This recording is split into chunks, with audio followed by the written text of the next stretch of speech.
your psychiatrist? Does he beat around the bush? What's he prescribing you? Lexapro, Xanax, it barely lets you function, but you can at least manage a dose to dull the panic. But now you never smile. The kids can't get you to play, so they feel like they're on trial. What's up, everybody? I'm Skullz, and today we're listening to Prison Sex by Tool. I mean, I don't see how this song could be about anything else but prison sex. So with a topic like that, it's hard to be excited. But they're not a dumb band, so I'm sure there will be a clever twist on this. We'll just have to start it, and I'll have to get hit with prison sex. But in case any of you missed the first video, I'm taking a trip through Undertow. I've never really listened to Tool. The only songs I've really heard were Pneuma, and then I jumped back to this album, and I'm making my way through it right now. So far, strong first impression, especially an album that's almost 30 years old. I'm enjoying it so far, and honestly, I don't think there's gonna be much I don't like, because based on just a perfect circle, I've liked pretty much everything I've heard from them. I think I've only not cared for a couple songs by them. But anyways, I'm rambling again. We're gonna hop into this one, but first, if you're new here, make sure you hit the like button, hit the subscribe button, hit the notification bell. Helps the channel grow, helps the video reach more people, and I appreciate it a lot. But all right, let's hop into Prison Sex. Starting off with a lot of ambience. Second track in a row.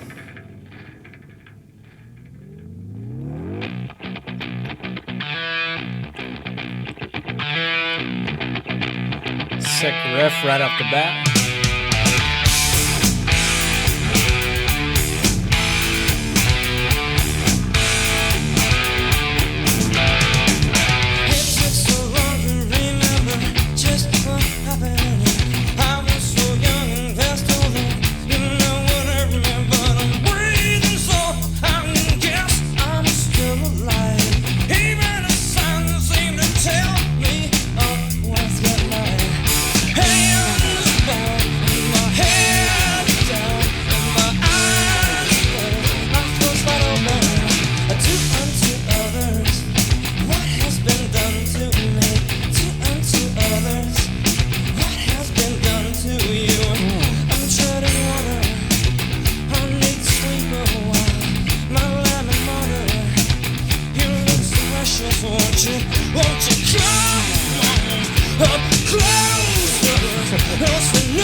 All right, this is pretty conventional for them.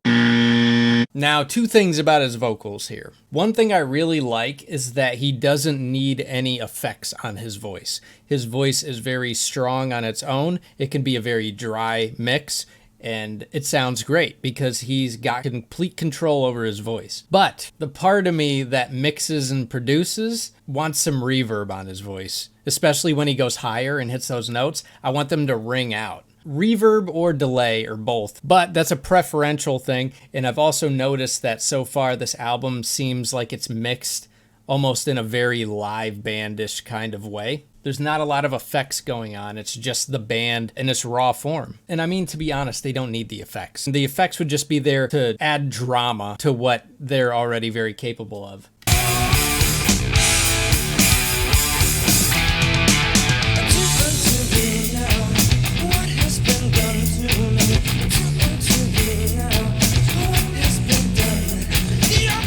There we go.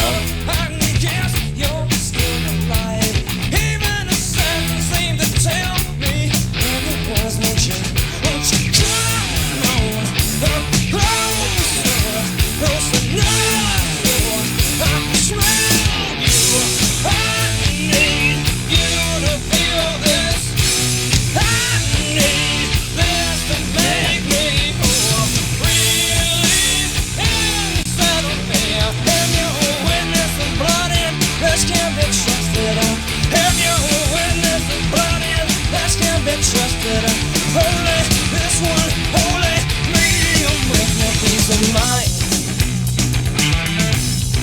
Woo! Love that. Got your hands bound and your hair down and your eyes closed. You look so precious now.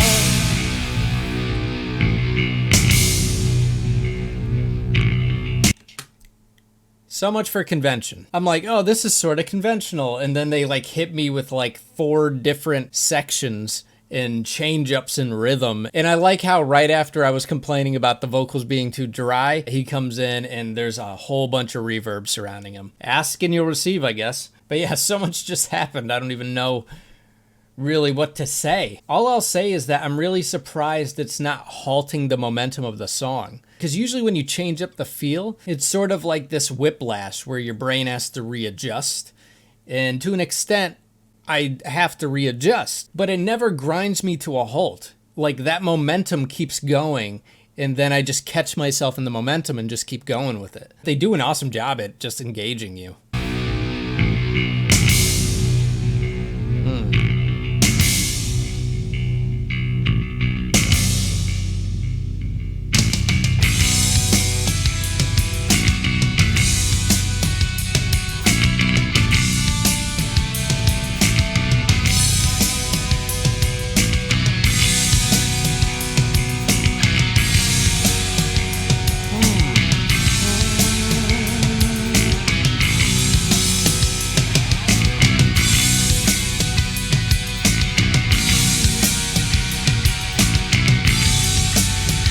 Oh, I love this part.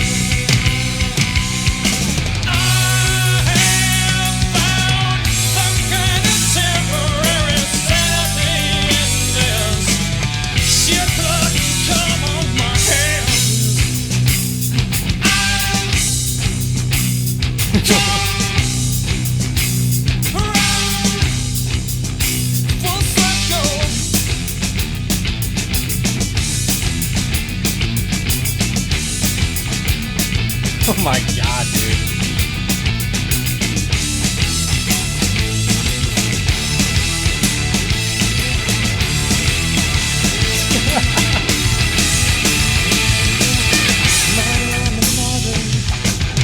This will be over soon. You look so precious. You look so precious. You look so precious. You look so precious. You look so precious now. Oh. You look so precious.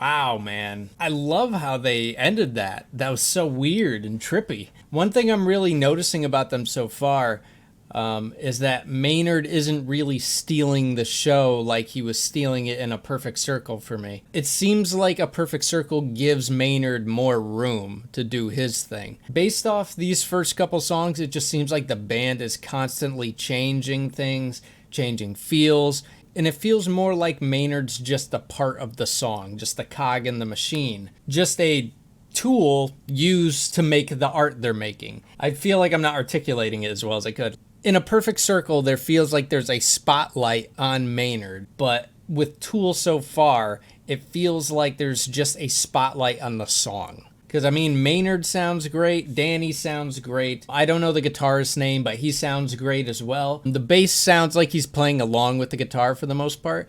But when it got stripped down and everything, the bass got to really move up front and stick out, which was really nice. A nice tone to it and everything, real bold, dark sound to it. Hopefully I'll get to see more where he really sticks out in the mix. But we're only 2 songs in. We're still early in this thing. But yeah, I read the lyrics a little bit more.